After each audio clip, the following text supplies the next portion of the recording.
Thank you, Mr. Speaker. Today, many around the world might herald what they call a transition of power in my native homeland of Cuba, but that couldn't be further from the truth. This sham transition is more smoke and mirrors, another ploy out of the Castro playbook. The reality is that Raul Castro will continue to maintain his grip on power. The reality is that the Cuban people will be no closer to freedom today than they were yesterday, no closer to democracy today than they were yesterday.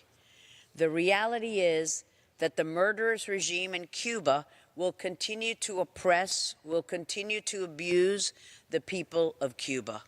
We are not fooled, Mr. Speaker, and U.S. law dictates that we do not recognize this so-called transition government or any successor government until certain conditions are met, conditions such as all political prisoners be released, until free, fair, and transparent elections monitored by international observers are held, until the Cuban people's human rights are respected.